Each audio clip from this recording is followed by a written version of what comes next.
Mes frères et mes sœurs dans le Seigneur, je voudrais avant toute chose rendre grâce à Dieu pour la grâce qu'il me fait de me trouver ici, aujourd'hui, dans un endroit hautement symbolique. En effet, grâce à des amis jésuites, je me trouve ici à Nagasaki, une ville japonaise où se mêlent les sentiments de paix et d'horrible.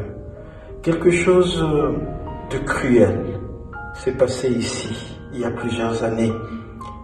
Mais grâce à Dieu, c'est devenu une ville de la paix.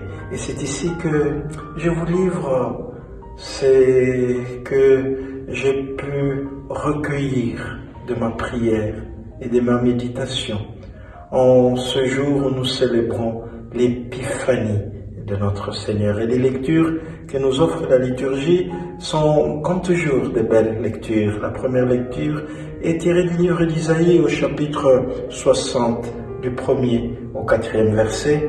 Et la deuxième lecture est tirée de la lettre de Saint Paul, apôtre aux Éphésiens, au chapitre 3, du 2e au 6e verset. Et l'évangile est tiré de Saint Matthieu, au chapitre 2e, du 1er au 2e verset.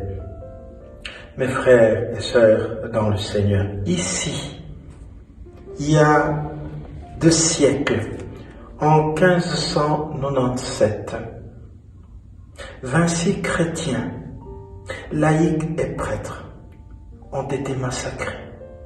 Et ils sont aujourd'hui les martyrs de l'Église, reconnus par notre mère, l'Église, pour avoir subi le martyre grâce à leur foi. Ils ont montré la lumière de Dieu. Ici aussi, en 1945, le 9 août, à 11h02 exactement, la bombe atomique a décimé des vies humaines.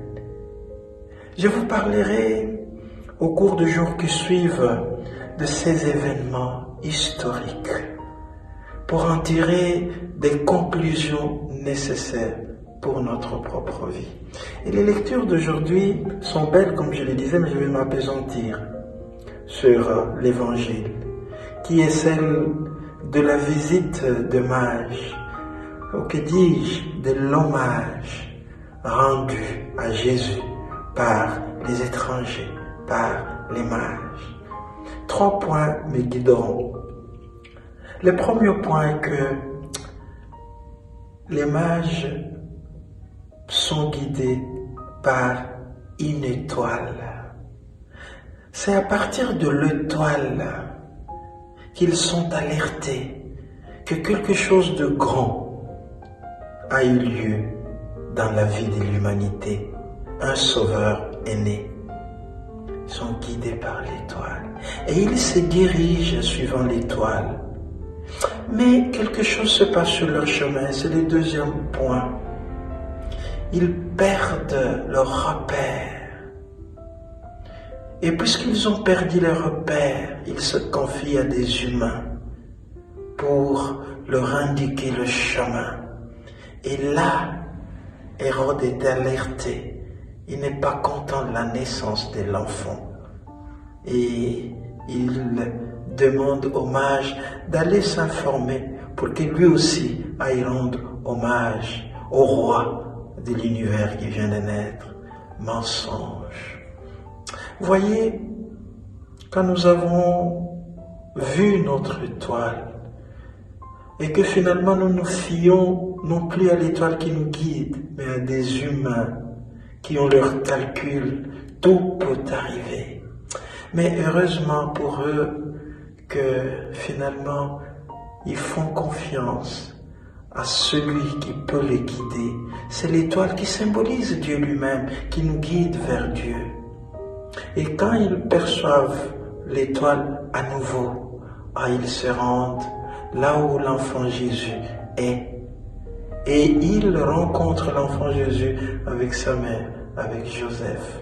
Et ils lui rendent hommage. Ils se prosternent. Le troisième point est le message qu'ils reçoivent, de ne plus retourner sur le chemin qui les avait amenés là où l'enfant Jésus est, mais de prendre un autre chemin. Mes frères et mes sœurs, quand nous avons rencontré Jésus, quand nous l'avons vu, quand nous l'avons contemplé, prenons de nouveaux chemins, d'autres chemins qui nous conduisent finalement vers ce Dieu qui se manifeste partout dans notre vie. Ne reprenons pas le chemin alors que nous avons vu celui qui est le chemin. Ayons le courage de prendre le chemin que lui symbolise, que lui représente, car il est le chemin, il est la vie et il est la vérité. Mes frères et mes sœurs, prions pour que le Seigneur nous révèle notre étoile, cette étoile qui nous guide vers la lumière qui se révèle aujourd'hui, en ces dimanches de l'Épiphanie. Soyons, mes frères et mes sœurs, les hommes et les femmes des Lumières. Amen.